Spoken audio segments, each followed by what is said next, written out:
Hello, I'm Dr. James Dilley and welcome to Nap Time Season 2, and for this first episode we are going to be looking at handaxes.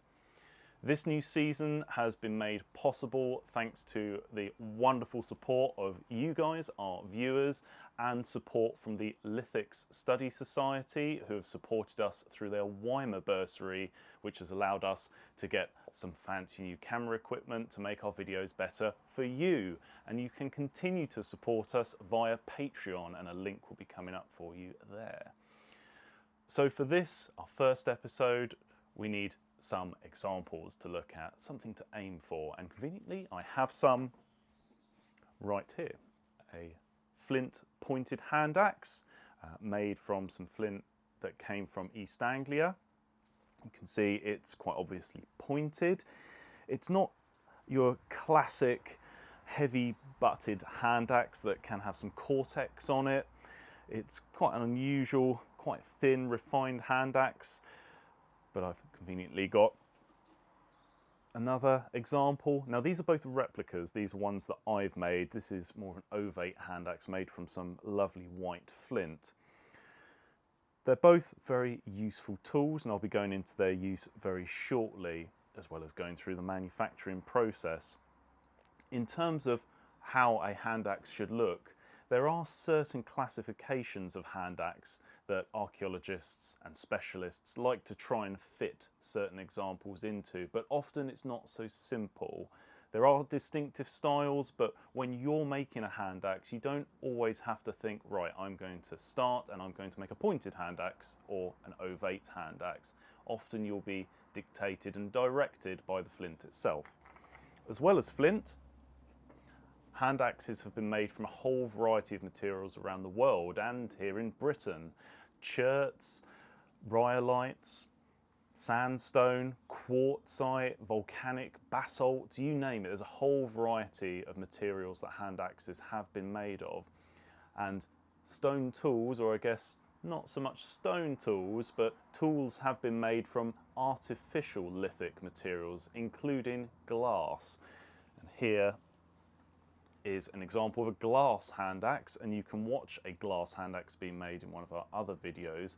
But any material that has a high silica content in it can be flaked predictably, like flint, like obsidian, all using the types of hammers that I'm going to be using. So like this, these are all replicas. So let's look at some originals. Now I wish this was an original, and there is an original of this in the Cambridge Archaeology and Anthropology Museum, and for those that know their hand axes, you may recognise this as the quite famous West Tofts hand axe, and it's famous because of this fossil shell that's actually in the middle of it. This is actually a very well painted 3D print, 1:1 scale, with the painting to show you exactly how it was flaked. I'm a little skeptical as to whether this hand axe is genuinely Paleolithic, my controversial view of the day.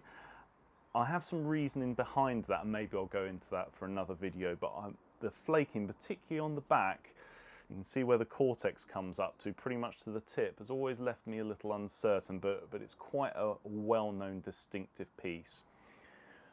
Now I'll stop tricking you with some fake materials for real artifacts. I've got two hand axes here from the same site, from Swanscombe down in Kent. And I've got this nice large pointed hand axe with a reconstructed tip, and this much smaller pointed hand axe here as well. Now I've got both these two to show you can get very large hand axes, and you can get these much smaller hand axes. So if you get to the point where your hand axe is smaller than the palm of your hand and you're starting to worry that it's not really a hand axe anymore, don't worry, there are many of these examples that are quite small. There are hundreds that have been found around the world, and they work just as well as butchery tools. So those are both pointed hand axes from the lower Paleolithic. I have this ovate hand axe here from Wiltshire, from West Knowles Farm, and you can see it's been flaked all the way round like the two beforehand. Doesn't have any cortex. Oh, there's a tiny tiny weeny little bit of cortex on it, but not very much. And you can see that this has actually been flaked with some large flakes that have moved quite invasively across the surface. And you can see there are some much smaller trimming and shaping flakes as well, probably where the Handaxe has been curated and reflaked over potentially several episodes. So I've shown you a lot of Handaxes now. I really need to get to actually making some, because that's what you're here for. You're not here for me to waffle about some Handaxes. So for a Handaxe, I'll need some raw material, and my usual go-to raw material is flint. And this is flint from the Norfolk coast. If I was to start with a piece of flint like this, I've got several options. I could go for a pointed Handaxe, as you can see, it's got a convenient shape to it, or I could even go for a large Ovate biface, a two-face tool, because it has a nice flat lenticular profile to it. So my options are fairly open at this stage. It's not a huge piece of flint, so I'll have to be slightly economical with it. But if I chose a different piece of flint, say this one, which is from exactly the same place, it's much thicker. I will need to take off some quite big flakes to really reduce that mass, because it's too heavy at the moment. But I could make a nice heavy butted pointed Handaxe out of this piece, and it has that really nice tip to it that I could work on. So I've really been dictated already by the shape, and it's likely that many people in the Paleolithic started off by selecting certain shapes and sizes, perhaps knowing the type of Handaxe that they were thinking about making. But I'll start with this one.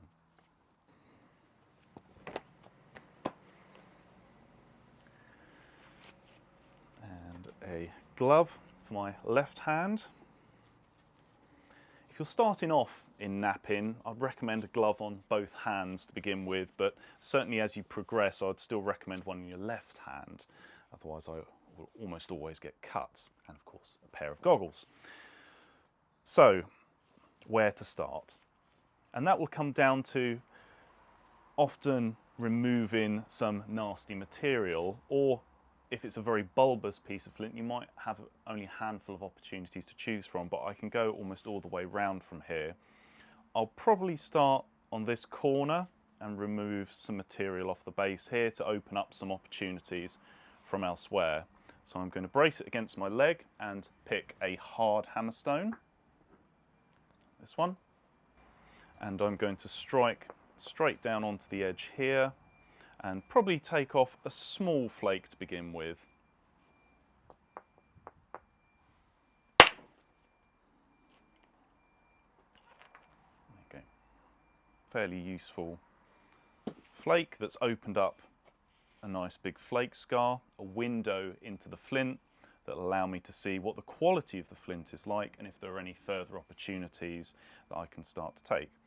So I'll leave that area for now and perhaps take a flake off where the tip might be eventually, because it's quite thick. Probably go for a flake here, so very similar, straight down, bracing it against my leg, not a heavy hit at this stage. You're almost just dropping the stone in place, guiding it with your hand. There we go. So another small flake that's opened up another window, another opportunity for flakes. When you're making Handaxes, unless you're purely making it for a artisanal purpose, I try to think of them as tools, as with most stone tools really. Try to avoid thinking of them as pieces of art, and that will hopefully direct you to making something that doesn't necessarily look perfect. And I actually find that when I'm working and I'm over-engineering it, which is a term you may have come across, or just trying to perfect it here, there's a little problem here, it doesn't feel or look real. And if I picked up one of those originals again and started to look quite carefully, you could see in places where they've made a mistake, or there's some little issue that they've not bothered with trying to flake and put time and effort into removing, because it doesn't matter, it's not part of the actual tool. It would be removed purely for aesthetic purposes. So another flake from here, and I'm going to actually start moving into alternate flaking. So taking a flake from one side, flipping it over, detaching a flake within the flake scar that I've taken off. So aiming about 1/2 centimetre into the edge. It might look like I'm clipping the edge, but I'm not. I'm making contact about 1/2 centimetre in so that I can undercut that mass from the bottom. There we go. It's not a big flake because there's not a huge amount of material there.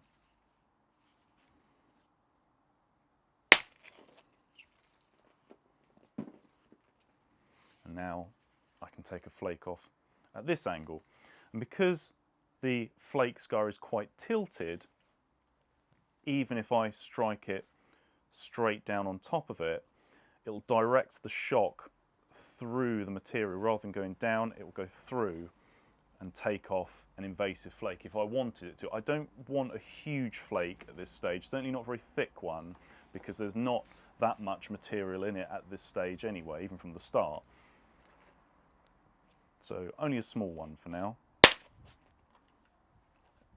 Even with that, you can see that 1/2 centimetre depth, really crisp crack noise, and that's the shock going right through the surface of the flint. I'll take a few flakes from this side, a little bit deeper this time, to a centimetre depth.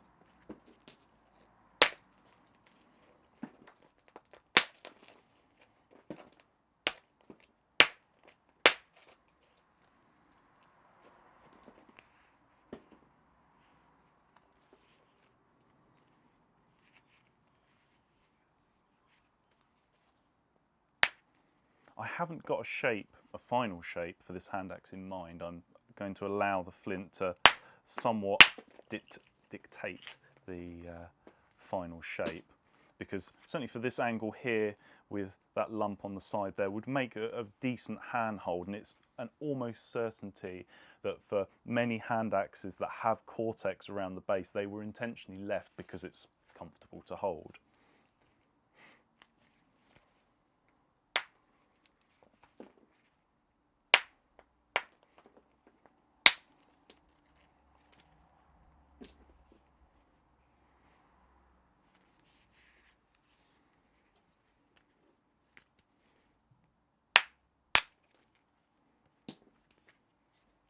In terms of what I'm aiming for at this stage, it's really just a consistent cutting edge that is alternately flaked, with the tip that will do most of the work during the butchery process to be the most finely flaked. Clearly I've got a lot of material to remove here. There's no cutting edge at all here, but I'm certainly not too far away. I don't want to be taking too many more flakes, but I'm going to stick with the hard hammer for now.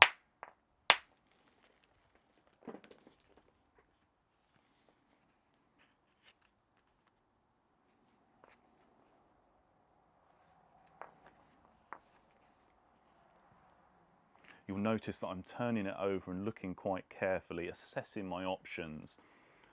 Flint knapping is not a test of speed, it's a test of accuracy and knowledge of the fracture mechanic of the stone. And as you're flaking it, you're constantly changing the chessboard, as it were. So it is worth taking all that time to look and think about making those moves, planning ahead. And that's exactly what these early hominins, the very first hand axe makers around 1.8 million years ago, Homo erectus and the subspecies therein, would have had to have very carefully thought about detaching the flakes, and it would have become instinctual. It certainly is for me.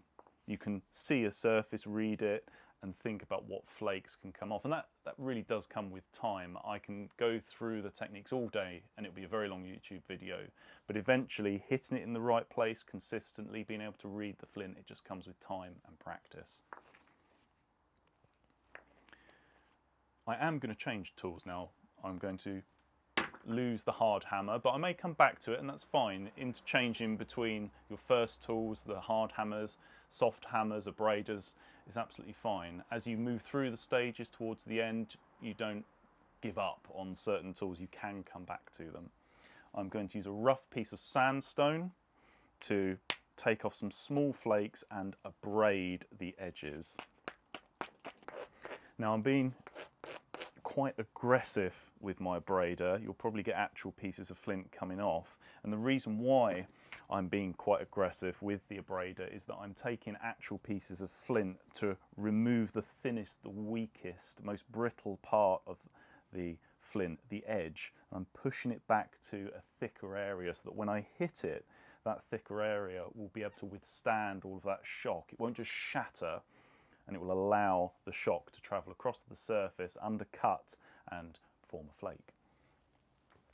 So I'll use another hammerstone, tilt the flint slightly to show the striking platform to the hammerstone. You don't want to be working over here or anywhere that's uncomfortable really. Small flake to begin with, a slightly bigger flake, and you can see that these flakes are very thin at this stage, very useful as cutting tools.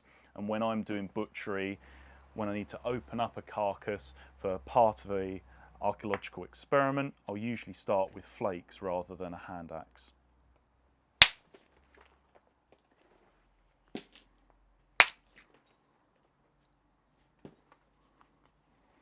And you can see how these flakes have travelled right across the surface now. So I'll do the same down here to try and get some flakes across that patch of cortex, but my aim is not to remove all the cortex. It really doesn't matter. As I said, this is a tool, not a piece of artwork. Later in prehistory, for daggers and sometimes axes, you can worry about removing all the cortex, but it really doesn't matter for a hand axe. Still being quite aggressive with it, but I'm not over abrading it. And again, that's something that comes with practice and just being able to recognize features on the platform.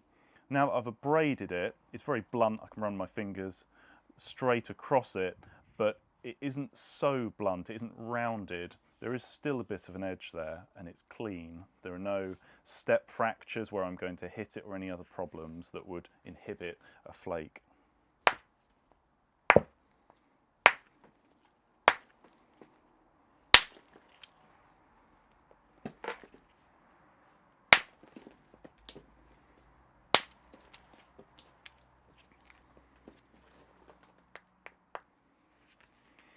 So that's those flakes. It's still a bit thick here, but I don't really want to take off masses of material still. Taking off these little flakes just to make it slightly flatter on this striking platform. There was quite a ridge there, so I'm just trying to flatten it and dish it slightly by removing small amounts of material. If I was to strike this edge without removing this material, it would be like hitting the point or corner of a triangle. The strongest part, it would distribute the shock rather than allow it to travel through.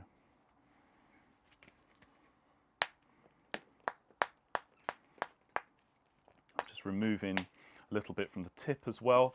That's to actually isolate this platform so it's a little easier to hit.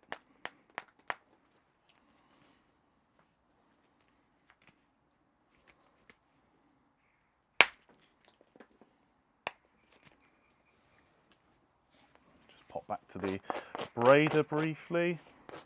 Now I've removed some material. It's important to remember to remove material using the abrader, remove a bit more, and carry on from there.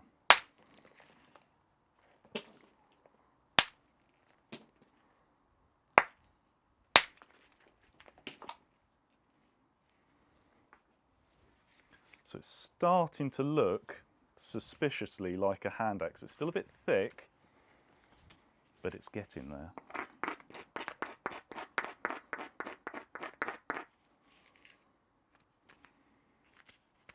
Now I'm going to bring in a new tool. For any experienced flint knappers, you may well have used something like this before, an antler hammer from a red deer, the point where it joins onto the deer's skull, the pedicle and crown. When you use antlers, it is very important to abrade. If you leave it unabraded, it just won't be able to withstand the shock. But because the antler is much softer than the flint, it can't be over abraded. It needs a bit of an edge for the antler to bite into. And that follow through shock is very important too. So I'm sitting the flint right out on the edge here so the antler hammer can pass right through. You might want to sit on the edge of your seat as well. You'll notice how I'm bracing it with a couple of fingers behind it to allow the shock to travel underneath, and I'm going to press it against the flint so that the flake travels a bit further. On a cold day like today, you might feel that shock, but you get used to it. So I'm tilting it down slightly, so the contact will be here, right on the edge.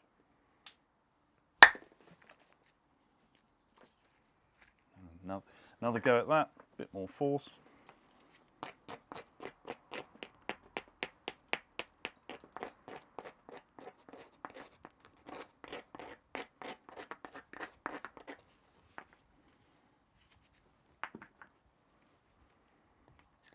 Right on the edge.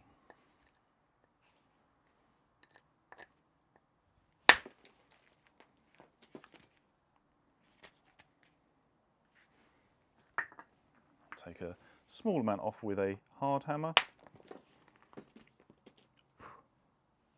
I've got a bit of a fossil that's appeared there. I'll just have to work with that. People in the Paleolithic did.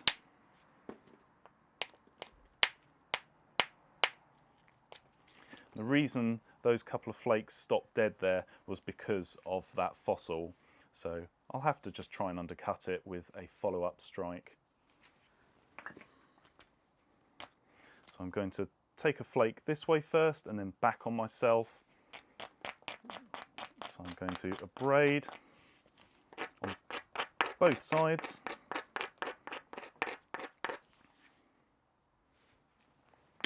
And then give it a clout.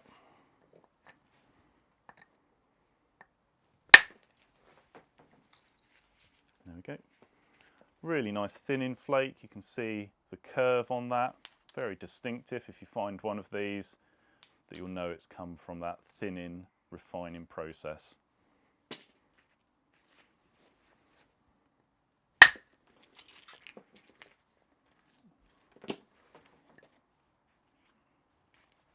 So now I can come back on myself and try and have a go at that little fossil mass that's appeared. It's not going to be the easiest removal. It may take a couple of attempts from different angles, but we'll see how it goes.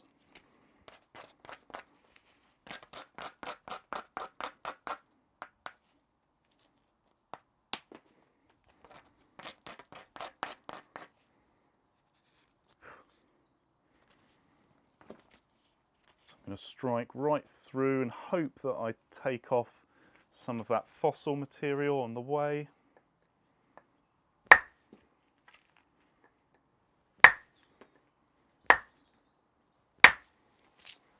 Yeah.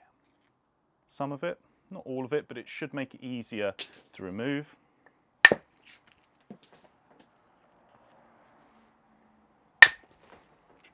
there's the rest of it.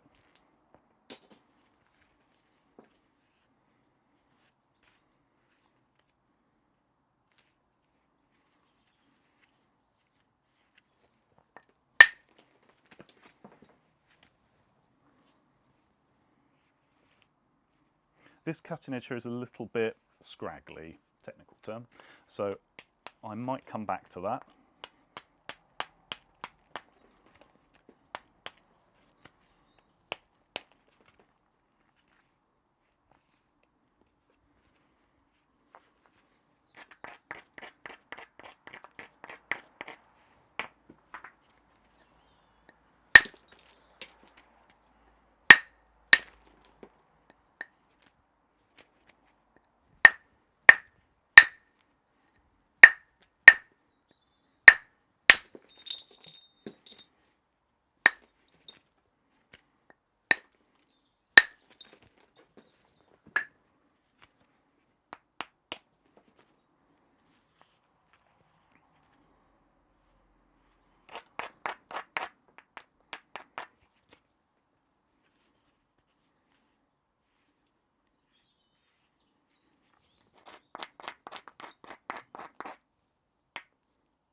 There's a little bit of a fault in the flint here. You can see a strange edge here that's a little browner. Hopefully it won't be too much of an issue.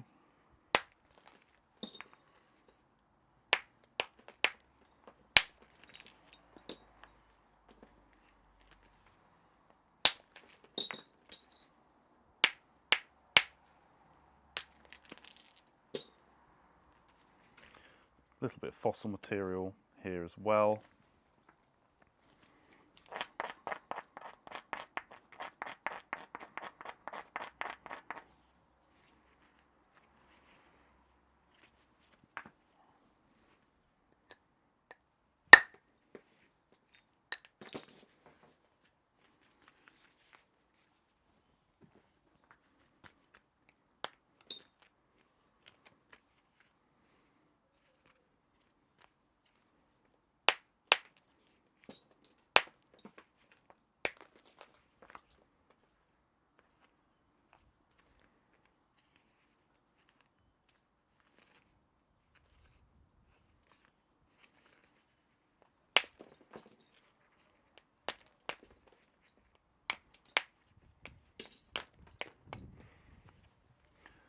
This is certainly into the final stages now. It's a case of just tidying up the cutting edges so that they can be as sharp as they need to be.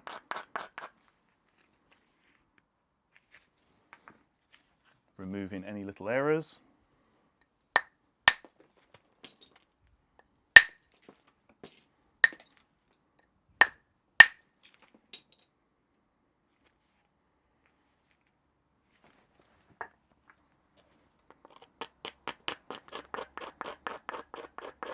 Quite obvious at this stage that this is very much in the realm of a pointed hand axe, and that's fine.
So the tip is slightly out of alignment at the moment. Asymmetrical hand axes are very normal,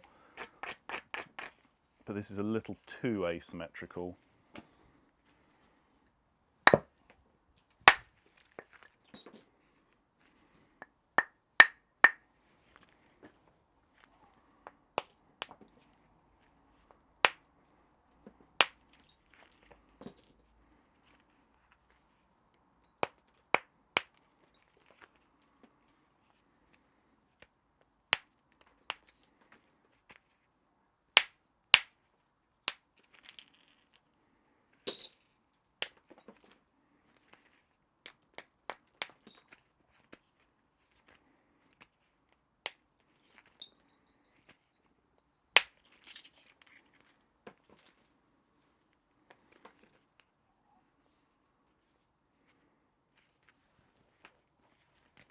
Got that scraggly edge that I mentioned earlier, and I think that's about as much as I want to do with it. As I said before, I don't want to over-engineer this.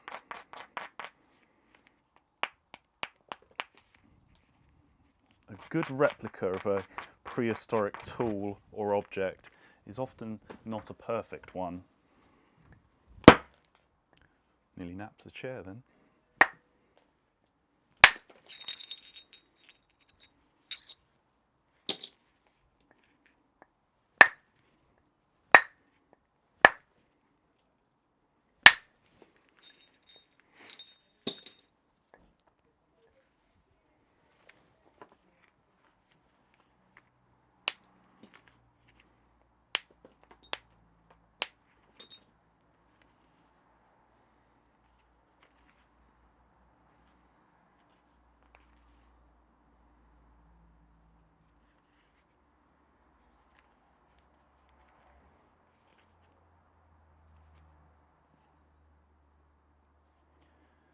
So I'm looking carefully just to see if there are any final removals. There's a little edge here that either between me or the bit of fossil, it's left a bit of a scraggly edge, which is hanging on for dear life at the moment. It doesn't want to go.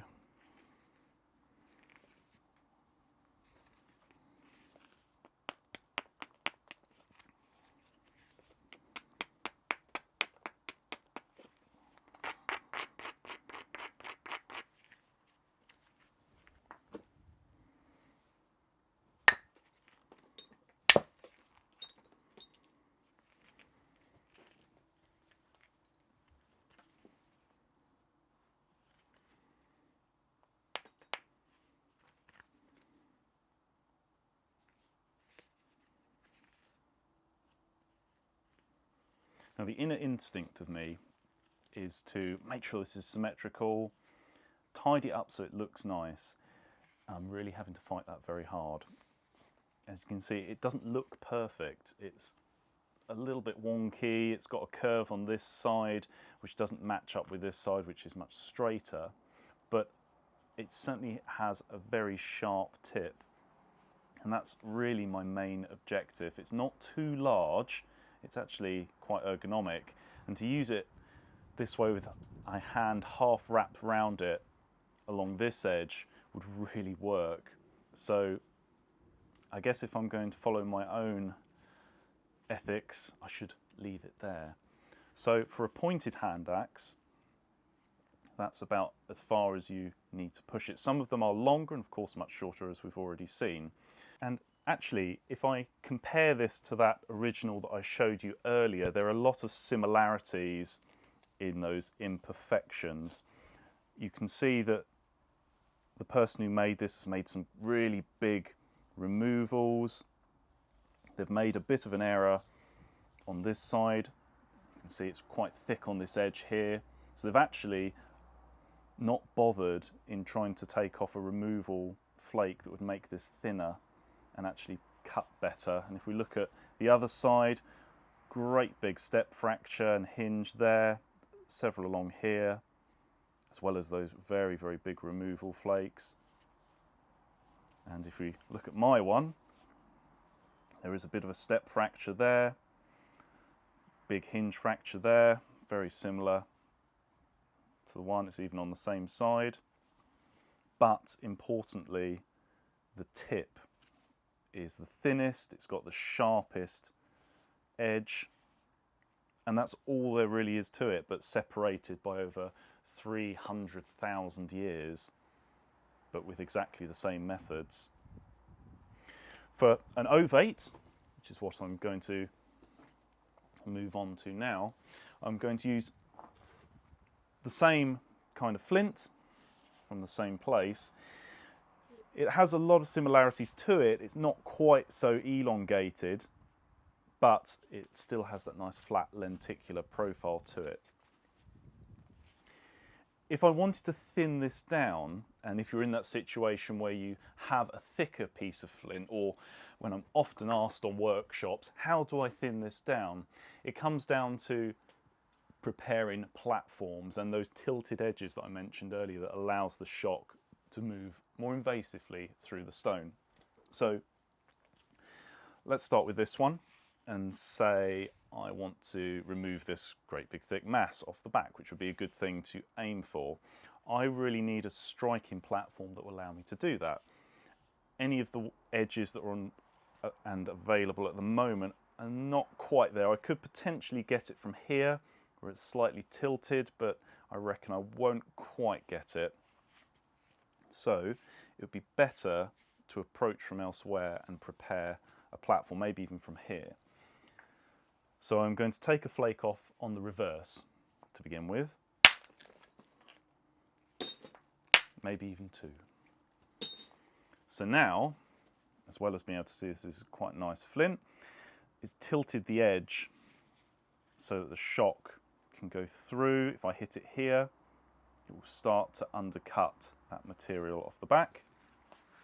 I'm going to remove the edge, again quite aggressively with the abrader. I might actually take a couple of little flakes from here so it's not such a big concavity that you can see.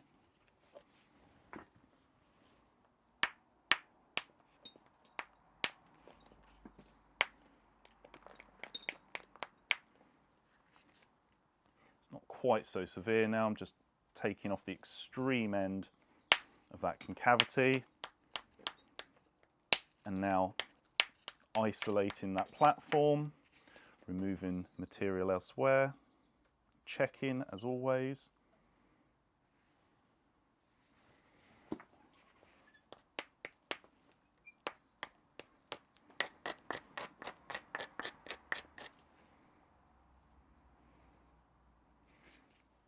Okay, and now I'm going to strike it from here, hopefully go through and remove that mass off the underside. I'm probably going to aim about 1 centimetre into the edge, so it's going to be quite a deep strike, hard strike. There's a lot of mass to remove.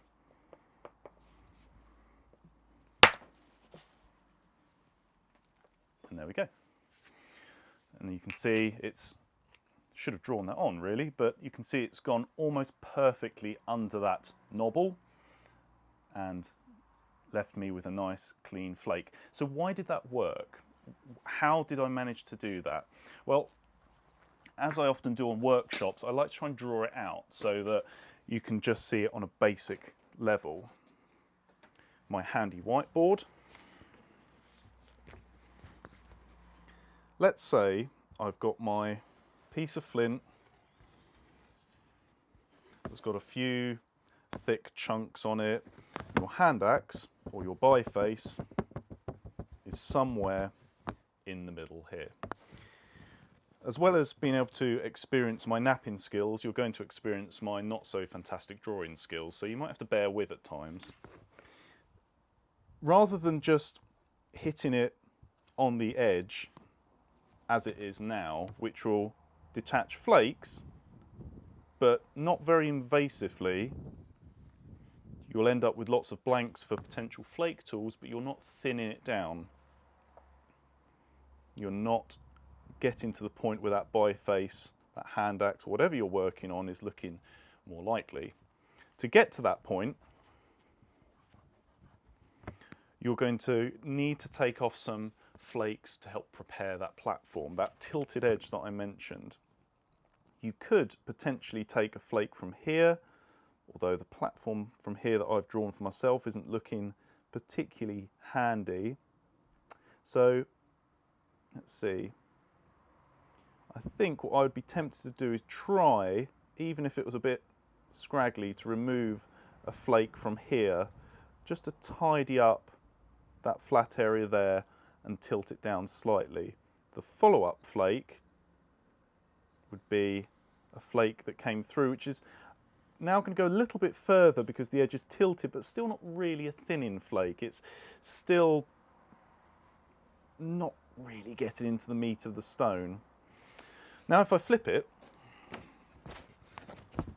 and attack it with a really hard strike from here, the follow-up flake will be longer. There's still that curve there, and if you strike even deeper, which would require a massive strike prior to this removal, but you can do it in 2 stages, it would go even further. So now all of that material is gone. It's exactly why whiteboard rubbers were invented. So it's starting to look a little bit more realistic now. You're getting closer to that biface. In fact, if you drop the angle with another little flake here, you can now take off a very big flake that will travel right across to here. So you've got very close on one side. Now this lump here is looking a bit trickier, but there's a little bit of an indent here that could allow you to take off all of this. And from there, although it's just over 90 degrees, you could probably get away with a chunky removal here and then across here. This side is going to be difficult at this stage, but if you take off a flake here,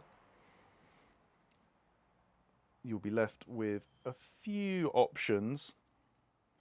You could even get a very long flake, maybe with a soft hammer that would come across to here. You could take off a flake here, and then finally here. You've still got this mass off the back here, and this may be where you have to sacrifice a bit of the overall size of your eventual hand axe. Try and curve a flake across here, and your hand axe will be in the middle here. And I guess this is a good representation of, you can start with a piece of flint and imagine what you'd like to remove from it, but actually as you start to work through it, the result changes, and it proves that it's not a piece of sandstone or marble or some kind of free stone that you can carve exactly what you imagine out of the stone. You have to work with the fracture mechanic even when you draw it. But that biface is in there, and you can refine it if you're prepared to sacrifice the overall size. And that is essentially how I'll be working with my Ovate hand axe. So from that removal that I took off here by tilting that angle and removing that great lump off the back, I can continue to do the same with this little lump. I've got a bit of a tilted angle here. It's not so clean, and this is what I've mentioned before about having striking platforms that are clean. This one over here was clean, and if I put back that flake there, you can see it's nice and clean through here. But if I try to strike here, there's a bit of a step fracture here that won't allow the shock to be distributed. I could hit it slightly higher, which would probably undercut it, but it's quite a thick flake that would come off. I'm hitting deeper into the flint, which would result in a thicker flake and more power required.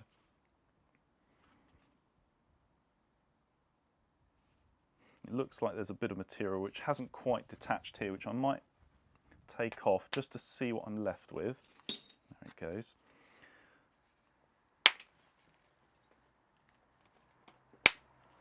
So there's that striking platform there, which is now looking much cleaner.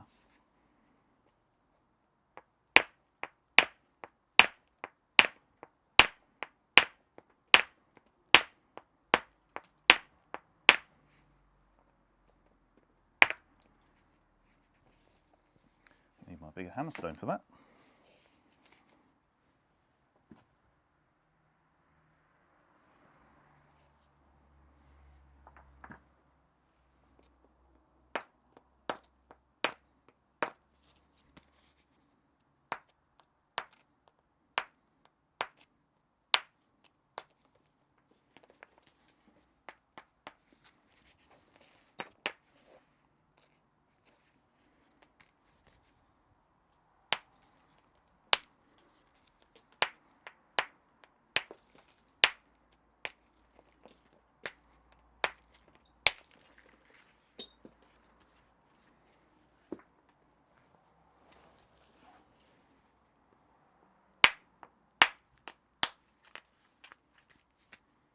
There's some of that lump.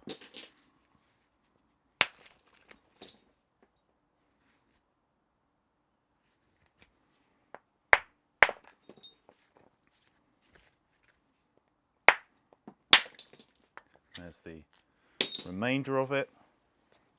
It's opened up that side quite nicely. Now there's a bit of a dip here which will be a weak spot, so I'm going to get it now but go gently. Just push it back into a thicker area of the flint, because this could split in half and start here and that crack would run right through it. But if I start to work through it gently and just push that concavity back into a thicker area, it'll just reduce the chance that it'll start a crack. I've just taken the tip off that piece as well. Now it's looking a lot more lenticular. There's still some thickness at what will be the butt of the hand axe, and that's fine. I'm going to alternate flake through it. One flake, flip it over, hit it in the flake scar, flip it over again, and again, flip it over again, and keep going all the way around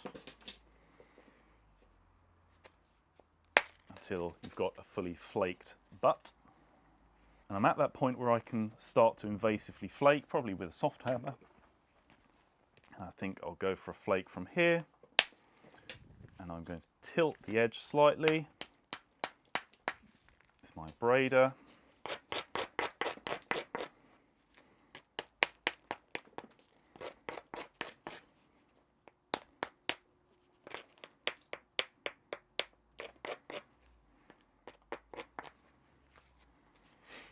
And now I've tilted it and it's as clean as I need it to be. I'm going to strike through it with the antler hammer and try and remove some of this.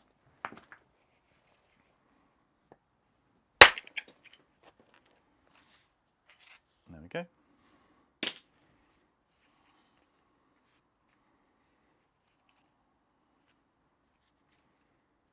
Probably push a flake across here, but it doesn't need to be very big.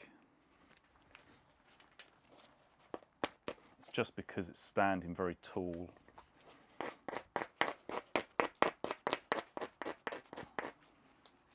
I don't necessarily need this to travel invasively.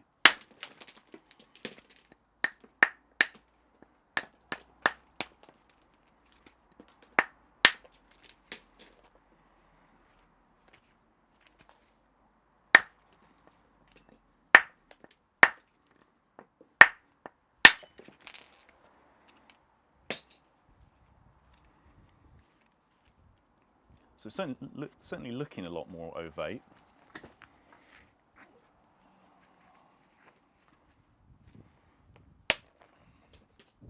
Now I'm just starting to straighten up some of those edges. You do get hand axes with a bit of an S twist on them.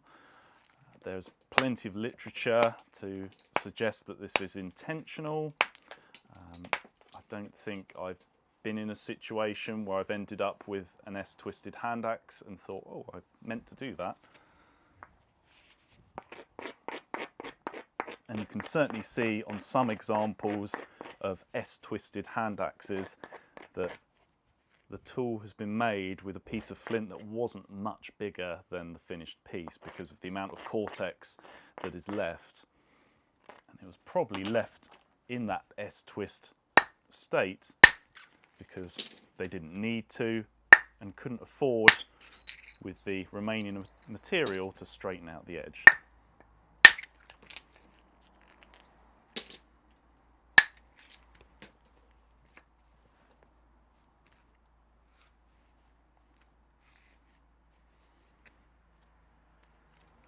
So of course, with the tip being the business end of the hand axe, I'm going to try and tidy that up a bit.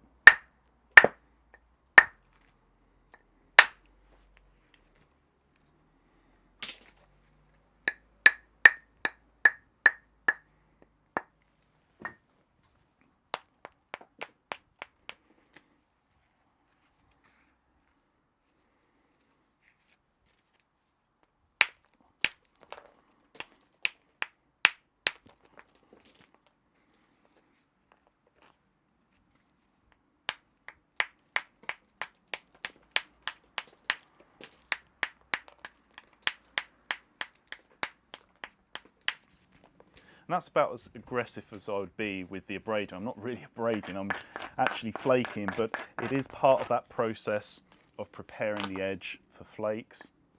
I find sandstone can catch the edge quite nicely for those small flakes and leave you with a cleaner striking platform.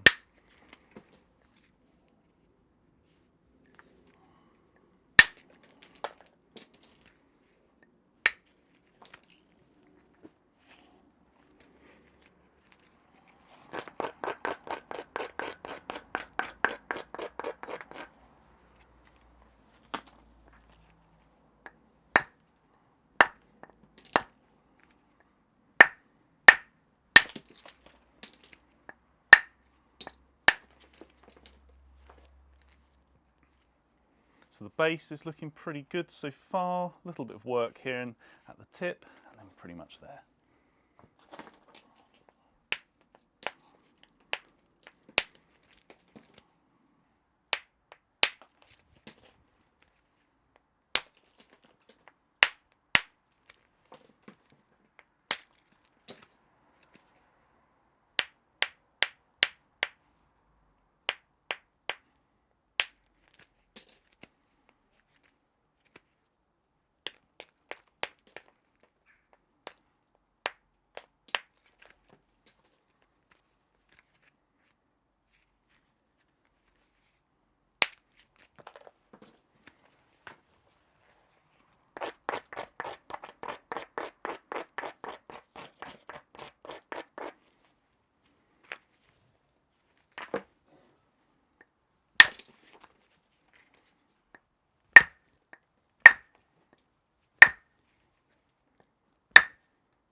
So at this stage you might be starting to look at some of this material on the back and hoping that I'm going to remove it to tidy up like this side, but again, I'm not too fussed about it.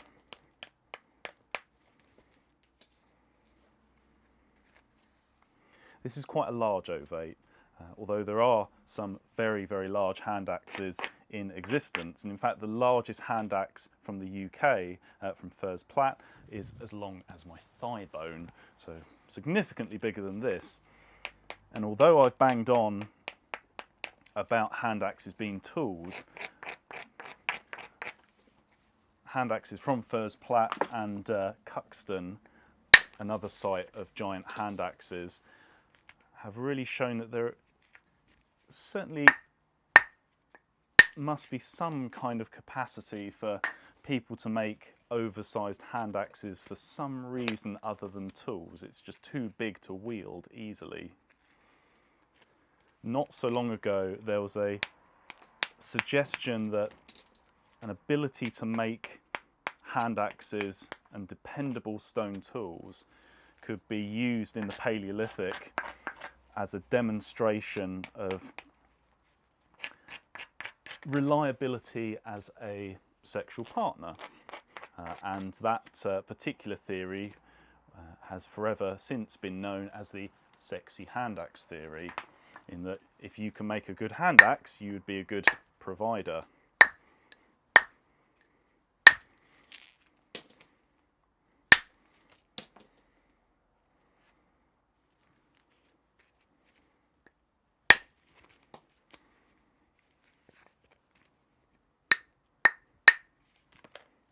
It's generally not used or referenced to as a theory that is widely used in archaeological understanding or research these days, but it's fun to talk about. And it gives us knappers some hope that one day we might be useful.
So for this type of hand axe, it's certainly within the ballpark of being something like a Boxgrove hand axe. I suppose me using an antler hammer to refine it really pushes it into that category, as several antler hammers were found, some still with pieces of flint embedded in them. So other than this little patch here where you can see a small amount of cortex, I think we're almost there. I was particularly happy with this removal here, which has left a razor sharp edge, a bit like a tranche removal down the side. And if you're not familiar with tranche flakes, you may want to watch the video on tranche axes from the Mesolithic, but the removal of a sharpening flake at the tip is still the same.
So I think I'm happy with that.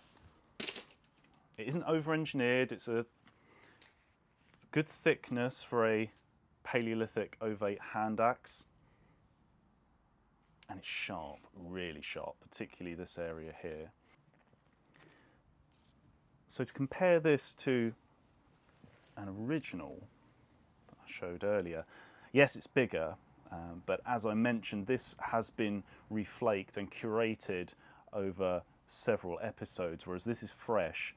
And with almost all stone tools, because we find them in their final state, we don't know how many episodes or stages of reworking they've been through, and that's almost certainly the case with many hand axes. Some end up very tiny, as you've already seen. But you can see, as with this original, there have been some areas that have been left thicker, but the tip is nice and thin and sharp, and that's pretty much what I've gone for here. So I'm pretty happy with that. Both these hand axes have a lot of the characteristics that I would look for in a Paleolithic hand axe.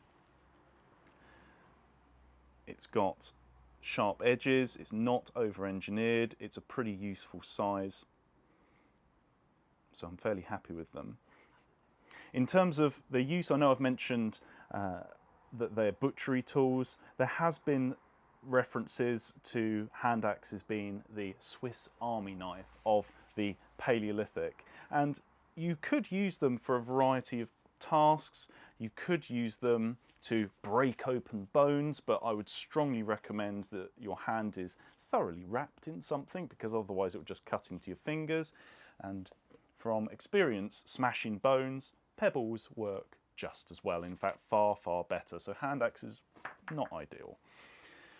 For woodworking, again, they're not particularly good tools. You've got a bit of a saw edge on them, but flakes work very well.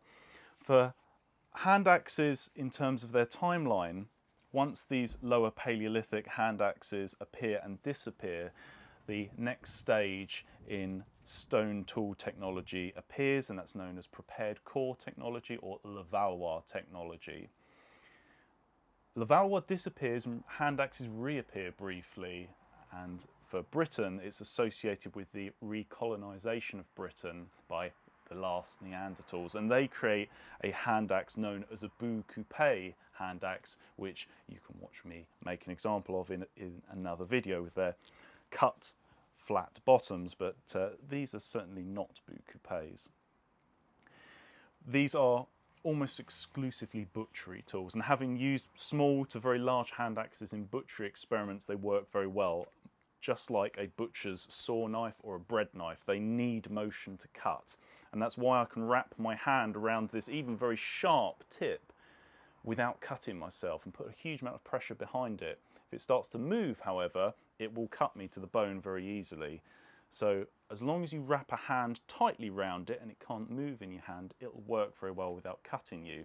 Or you can use it with your fingers to hold it in place, and the inside of your palm is clear of the blade, and they work very well in a flicking action for filleting and going through certain joints, dismemberment of a carcass really. At sites like Boxgrove, where people were producing and resharpening Ovate handaxes, it's likely people were coming along and picking up some of these razor sharp flakes and using them for some of the more precision parts of the process. And some people were dotted around making and reworking these handaxes. And actually, if you looked at the scatter that's in front of me, the debitage, you could probably work out what angle I was striking the tools at. Some of these larger flakes would probably show that on the whole they were moving over to a certain direction. And actually there is a layer at Boxgrove 4C where someone was sat with their legs apart retouching a handaxe, and by looking at the spread you can see where their legs were, and you can see that for the larger flakes they were going over towards the right, and my larger flakes, usually without picking them up and showing them and dropping them, tend to go over towards the left. Now I'm right-handed, so we can tell that that person at Boxgrove was left-handed. So that is the handaxe, how it's made, a little bit about what it was used for our pointed and ovate handaxe. I hope you've enjoyed. We will be adding more videos, so stay tuned and enjoy the rest of nap time. We take great pride in the videos produced for the Ancient Craft channel. We would really love to continue making more videos with new tutorials, site visits, artifact showcases, and of course, nap time. We have a Patreon account where you can support us in our efforts. There are competitions and replica artifact giveaways. Check it out here. And thank you to those who have already signed up. Thank you for watching. Please subscribe to our channel if you haven't already.